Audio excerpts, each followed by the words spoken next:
Assalamualaikum warahmatullahi wabarakatuh. Alhamdulillah, hari ini saya kembali hadir dalam channel YouTube. Video kali ini saya ingin berbagi kepada siapapun yang menonton video ini, di mana saya dulu pernah punya pengalaman pahit ketika memiliki bisnis atau usaha.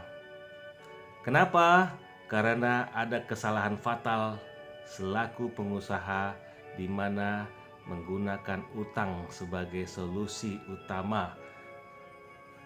Nah, di sini saya ingin sedikit mengupas. Setelah saya banyak belajar dan alhamdulillah waktu itu ketemu dengan pengusaha tanpa riba, sekarang dikenal dengan masyarakat tanpa riba, akhirnya dirangkum ada sebanyak lebih kurang 36 tabiat buruk berutang. Dan saya ingin menyampaikan, memberikan informasi ini agar siapa saja yang masih berutang bisa insya Allah tersadarkan, mendapatkan pencerahan. Namun sebelumnya saya ingin menyampaikan, ada sering pertanyaan yang muncul. Apakah dalam Islam boleh berutang? Nah, tentunya ini harus dipahami terlebih dahulu bahwa Islam membolehkan berutang, jadi bukan diharamkan. Nah, hanya ada hal-hal yang perlu kita betul-betul sadari ketika kita berhutang. Nah, kenapa Islam menyatakan boleh berhutang? Kita bisa merujuk kepada di mana hadis yang disampaikan melalui Aisyah radhiyallahu anha bahwa Nabi Shallallahu alaihi wasallam pernah berhutang, dalam di mana sini waktu itu beliau membeli makanan dari seorang Yahudi dengan menggadaikan baju perangnya. Nah, di sini diambil dari hadis riwayat Bukhari nomor 2200, dan di sini terlihat bahwa boleh berhutang karena Rasul pernah melakukannya. Tapi kita lihat, Rasul melakukannya ketika itu betul-betul untuk kebutuhan pokok. Jadi ada pernah ya yang dilakukan di zaman Rasul, 3 kategori yang bisa dikatakan inilah yang dibolehkan untuk berhutang. Pertama, untuk memenuhi kebutuhan pokok, kedua, untuk membeli kebutuhan perlengkapan perang, dan ketiga, jihad fisabilillah. Nah, di sini pentingnya kita saat ini lebih banyak berutang untuk apa? Untuk memulai usaha. Oke, kalau mungkin bukan pengusaha, dia karyawan atau pekerja saat ini, maka utangnya banyak untuk apa? Untuk keinginan, ya. Untuk keinginan, bukan untuk kebutuhan. Disinilah harus kita pahami yang mana kebutuhan, yang mana keinginan. Kebutuhan itu betul-betul yang suatu pokok yang akan kita butuhkan, kalau tidak maka kita akan celaka. Kita bisa saja contoh, kalau kita butuh makan, ketika tidak makan maka kita akan mati kelaparan. Tapi kebanyakan kita lebih mengutamakan keinginan. Banyak yang terjadi untuk mengutamakan keinginan.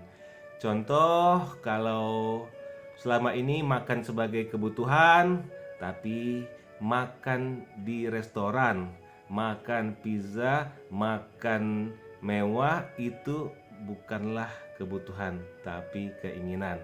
Nah, di sini poin pentingnya. Utang jangan dijadikan untuk gaya hidup. Dan apalagi kalau dibutuhkan untuk memenuhi hawa nafsu. Ini yang harus kita camkan baik-baik. Sadarilah bahwa utang itu punya tabiat buruk yang sangat dahsyat, sangat mengerikan. Di dunia saja sudah berdampak kepada diri kita, dan bahkan itu akan bisa berakibat terus berdampak sampai akhirat nanti. Namun satu persatu akan kita kupas. Di sini saya hanya ingin mengingatkan terlebih dahulu, yuk kita sadari bahwa utang itu memang boleh, tapi jangan digunakan untuk mengutamakan hawa nafsu. jangan untuk kebutuhan gaya hidup. Oleh sebab itu, mari betul-betul kalau kita berutang, pastikan untuk kebutuhan pokok. Dan kalau seandainya untuk usaha, pastikan memang tidak ada lagi solusi lain. Alhamdulillah Islam banyak mengajarkan ya, termasuk untuk memulai usaha tanpa berutang besar. Alhamdulillah solusinya ada ya. Namun ini ada pembahasan khusus tentunya ya dalam Islam, di mana ada yang disebut dengan kerjasama atau syirkah.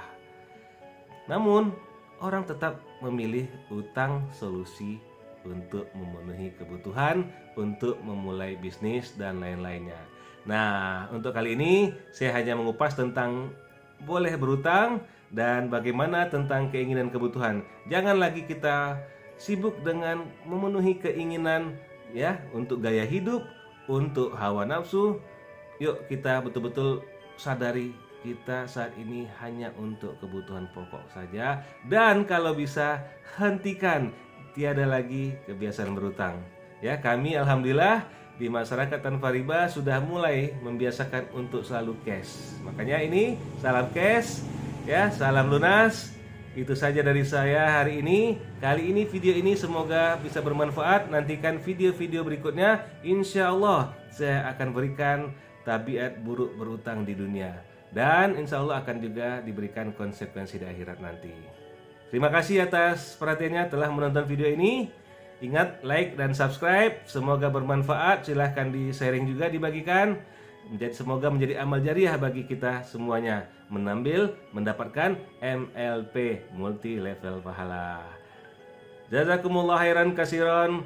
Mohon maaf jika ada salah kata. Mohon ampun kepada Allah. Wabillahi taufik wal hidayah. Wassalamualaikum warahmatullahi wabarakatuh.